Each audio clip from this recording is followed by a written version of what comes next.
Hey guys, if you're already doing marketing and using content in your construction business and want to take it to the next level in 2022, here are 3 ways I think you should be focusing on.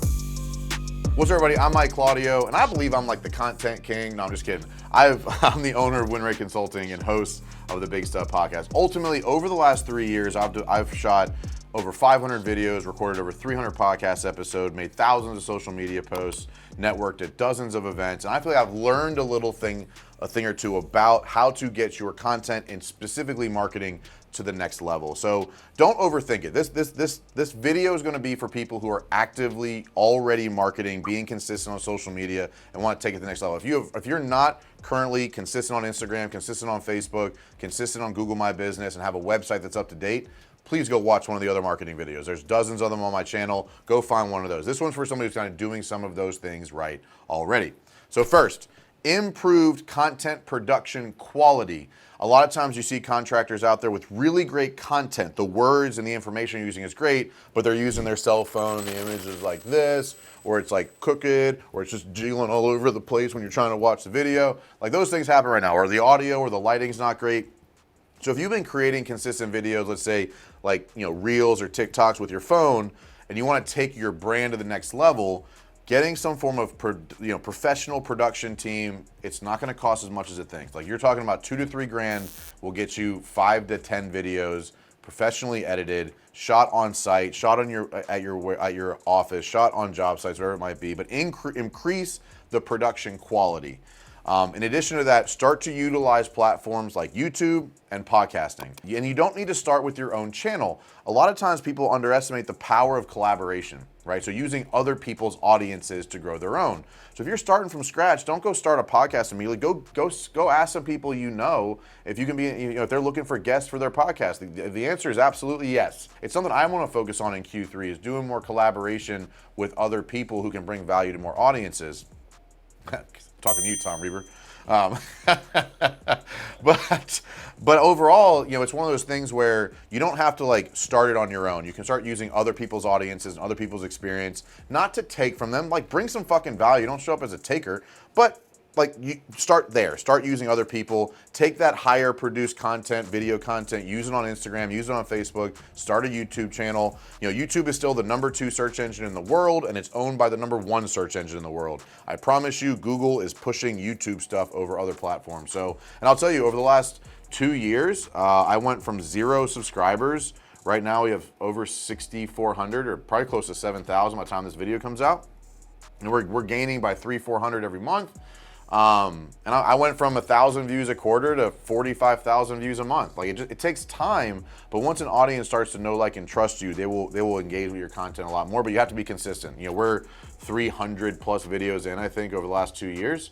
So it takes time, it takes patience, but what else you got to do? You want to keep your business around for a while, so you might as well play the long game.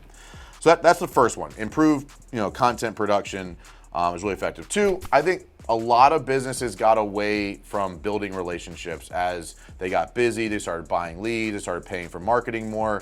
And I think if you have a really good marketing strategy, you got a decent lead flow, but if you're reliant on pay-per-click and Google ads and Facebook ads to keep your business afloat, and there's no business development, relationship building strategy for your team, you're at a high risk of an algorithm adjustment and you're fucked. So I would develop an intentional networking, relationship building strategy for your company. But go do it.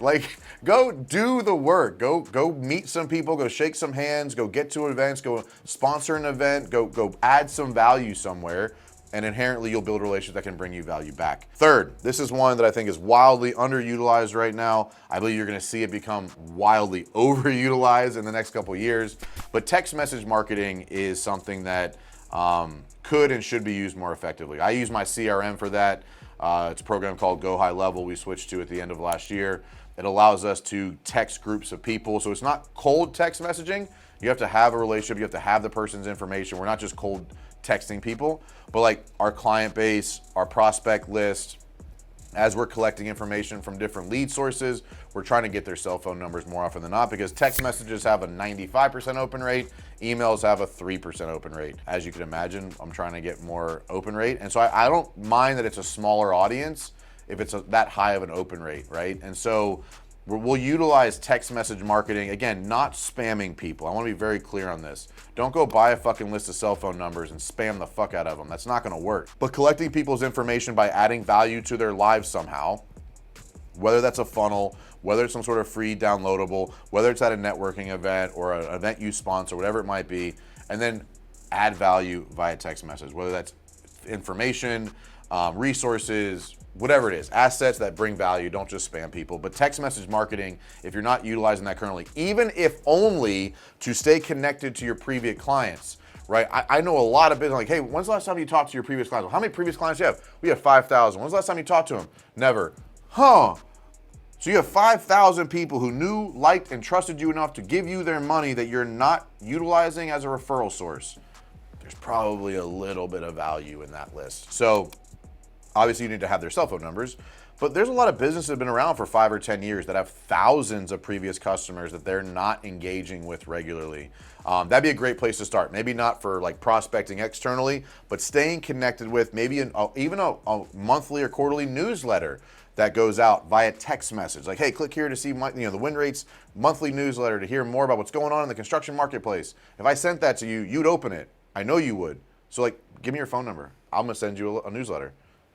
Brian, we got to develop a newsletter. But so utilizing text messaging though to add value to people so that you can stay in front of them, because I think that previous customer base is your best referral source, and very few companies, I think, cultivate those relationships post completion of project effectively. So to recap, improve your production quality. I'm not suggesting the content is bad. I'm saying upgrade the production, sets, cameras, lights, mics, all kinds of stuff. Not Mike Claudio's mics, audio mics. 2, network, right? Most of you started your business by going out and meeting people and then doing work for them. And then at some point you got too busy to do that and you stopped. I would suggest getting back to that and teaching your team how to do that themselves. And then 3rd, text message marketing. I would say for now, primarily focused on previous customer base. If your current CRM doesn't allow that, you don't need to go through a whole CRM rebuild. I don't know the answer to this question off the top of my head, but there are applications out there specifically built for text messaging communication to groups of people. I don't know them. I use Go High Level. I'm not suggesting you change your CRM, but there might be an easier way to do that through a specific application for text message marketing.